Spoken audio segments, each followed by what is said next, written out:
Assalamualaikum warahmatullahi wabarakatuh. Perkenalkan, nama saya Nurlaili, NPM 20125053 dari Fakultas Tarbiyah Prodi Pendidikan Agama Islam Lokal 2F. Di sini saya akan mempresentasikan makalah Ulumul Hadis yang berjudul Pengertian Hadis Marfu, Macam-macamnya dan Kedudukannya dalam Berhujjah. Yang pertama, pengertian hadis marfu. Al-marfu menurut bahasa isim maf'ul dari kata rafa, artinya mengangkat, dan ia sendiri berarti yang diangkat. Dinamakan demikian karena didasarkan kepada yang memiliki kedudukan yang tinggi, yaitu Rasulullah SAW. Hadis marfu menurut istilah adalah segala sesuatu yang disandarkan kepada Nabi Muhammad SAW, baik yang menyandarkan itu sahabat atau tabi'in atau orang-orang sesudahnya, yang berupa ucapan, perbuatan, dan takrir atau sifatnya, baik secara sarih atau jelas atau secara hukumnya saja. Berdasarkan definisi hadis di atas, hadis marfu itu ada yang sanadnya bersambung, ada pula yang terputus. Dalam hadis marfu ini tidak dipersoalkan apakah ia memiliki sanad atau matan yang baik atau sebaliknya. Bila sanadnya bersambung maka dapat disifati hadis sahih atau hadis hasan. Berdasarkan derajat kedabitan dan keadilan perawi, bila sanadnya terputus, hadis tersebut disifati dengan hadis dhaif, mengikuti macam-macam putusnya perawi. Macam-macam hadis marfu dan contohnya. Para ahli hadis membagi hadis marfu menjadi dua. 1. Marfu sarih atau marfu hakiki. Hadis yang disandarkan kepada Nabi secara tegas. Adapun hadis marfu sarih atau marfu hakiki dibagi menjadi 3 bagian, yaitu hadis marfu qauli, perkataan, marfu fi'li, perbuatan, dan marfu takriri, ketetapan. Contoh marfu qauli yaitu an Abi Umar radhiyallahu anhu qala inna Rasulullah sallallahu alaihi wasallam qala salatul jami'ati fil fadhi bisab'i wa ishrina darajatan, rawahul Bukhari wa Muslim.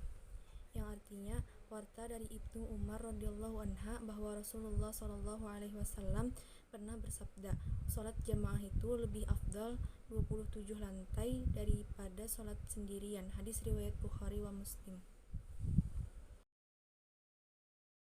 Marfu fi'li, perbuatan, contohnya an Aisyah radhiyallahu anha inna Rasulullah sallallahu alaihi wasallam kana yad'u fis salati wa yaqulu Allahumma inni a'udzubika minal mathami wal maghrami, rawahul Bukhari.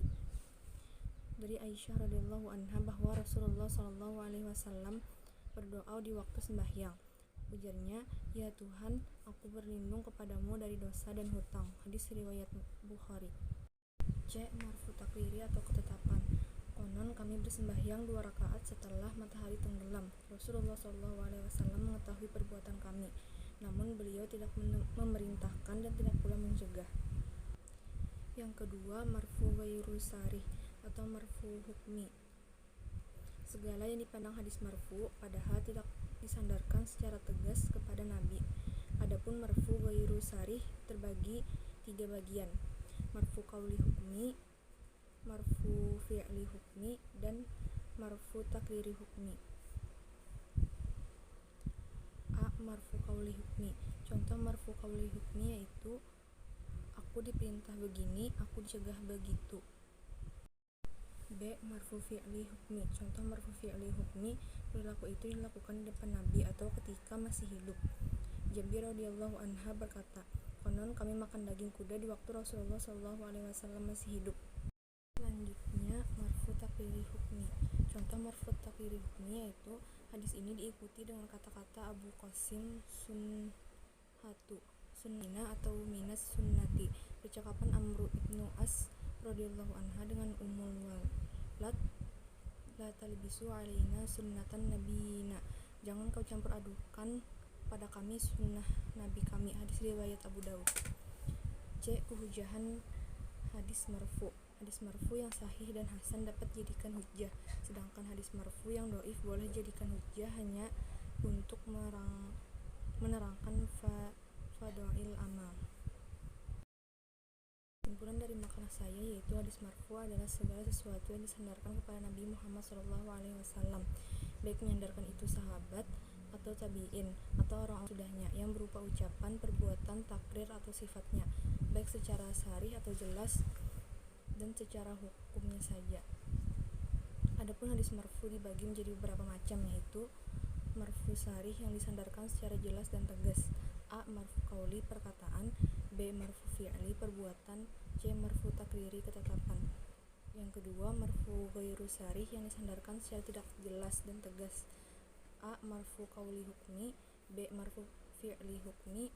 C. Marfu takriri hukmi. Adapun kehujahan atas hadis ini tergantung kepada kualitas hadis. Apabila hadisnya sahih atau hasan, maka dapat dijadikan hujjah.